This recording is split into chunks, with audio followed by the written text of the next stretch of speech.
Hello students, welcome you all to Shanti Gun online classes. तो students, आज आपकी नैतिक शिक्षा एवं सामान्य ज्ञान की क्लास है। तो आज की क्लास में हम पढ़ेंगे बच्चों आपका सामान्य ज्ञान का पार्ट। ठीक है, तो सभी बच्चे अपनी किताब निकाल लीजिए। आपकी बुक का आपका लेसन नंबर है 4, बुरी संगति से बचो। ठीक है, सभी बच्चों ने अपनी बुक निकाल ली है। तो आपको याद होगा बच्चों कि पिछली क्लास में मैंने आपको ये पूरी कहानी पढ़ा दी थी। याद है आपको? ये कहानी पढ़ाई थी ना मैंने आपको कि किसकी कहानी थी? एक आपके दिग्विजय नाम के लड़के की कहानी थी जिसके पिता थे केदारनाथ, है ना। वो बुरी संगति के कारण क्या हो गया था, वो बुरा हो गया था। तो उसके पिता ने उसको सही करने का तरीका सोचा था। उसके बाद एक कहानी और थी, ये थी हमारे महर्षि वाल्मीकि के बारे में, कैसे वो डाकू से महर्षि वाल्मीकि बने थे। तो आपने घर में कहानी पढ़ी कि नहीं पढ़ी? आपने कहानी को अच्छे से पढ़ा था? तो चलिए आज इसके हम अभ्यास करते हैं। आज के अभ्यास में सबसे पहले हमारे देखिए है प्रश्नों के उत्तर दीजिए। ठीक है, तो हम लोग पहले प्रश्नों के उत्तर अपने कर लेते हैं। तो देखिए आपका पहला प्रश्न है, दिग्विजय के पिताजी दुखी क्यों रहते थे?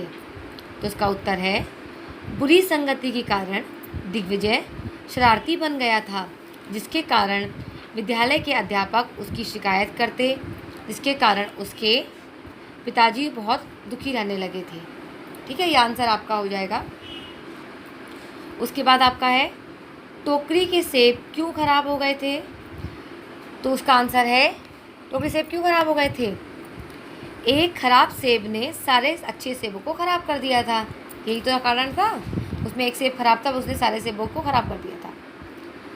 सेब के उदाहरण से दिग्विजय के पिता ने उसे क्या समझाया? उसके पिता ने समझाया, जिस तरह एक खराब सेब सारे सेबों को खराब कर देता है, उसी प्रकार एक बुरा व्यक्ति दूसरे लोगों को भी बुरा बना देता है। ठीक है, ये आपका आंसर बहुत डिटेल में हो सकता है, लेकिन मैंने बहुत शॉर्ट में लिखा है आपको, इससे आपको याद करने में कोई परेशानी ना हो। एक व्यक्ति डाकू से महर्षि वाल्मीकि कैसे बन गया? तो इसका उत्तर है, एक व्यक्ति डाकू से महर्षि वाल्मीकि अच्छे मनुष्य की संगति से बन गया। समझ में आया आपको कि अगर आपको अच्छे मनुष्य की संगति मिलती है तो आप बुरे से अच्छे भी बन सकते हैं। ठीक है, आपकी कहानी इसी पर आधारित है कि बुरे के साथ रहेंगे तो आप बुरे बनेंगे और अच्छे व्यक्ति के साथ में रहेंगे तो आप अच्छे बनेंगे। इसलिए कहा गया है कि अपनी मित्रता जो है अच्छे लोगों के साथ करनी चाहिए आपको। अब देखिए, निम्नलिखित स्थानों की पूर्ति करिए। आपको स्थानों की पूर्ति करनी है। एक बुरा व्यक्ति दूसरों को बुरा बना देता है, तो एक अच्छा आदमी दूसरों को अच्छा बनाता है। ठीक है, बुरे लोगों के साथ रहने पर अनेक बुराइयां आ जाती हैं। ठीक है, मित्रों का चुनाव सोच समझकर करना चाहिए।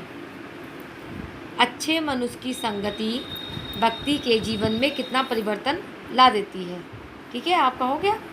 अब देखिए आपका है, सही उत्तर पर राइट का चिन्ह लगाइए। तो पहला है आपका, रत्नाकर डाकू से महर्षि बन गए, तो ये बिल्कुल सही है, तो आप इसको सही कर देंगे।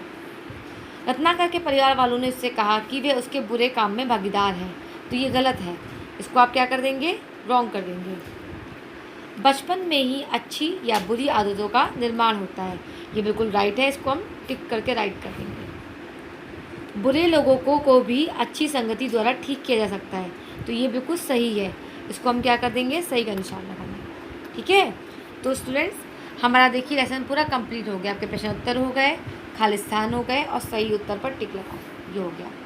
अब आपका क्या होमवर्क है? आपको बहुत अच्छी तरह से पता है कि आपका जो भी ये सब काम है, जो भी एक्सरसाइजेज हैं, ये आपको क्या करनी चाहिए, क्या करनी है? सब आपकी कॉपी में करनी है। ठीक है, तो आप सब लोग ये काम अपना कंप्लीट कर लीजिएगा। ऑलराइट, तो हम लोग नेक्स्ट क्लास में कुछ नया शुरू करेंगे। Okay students, bye bye.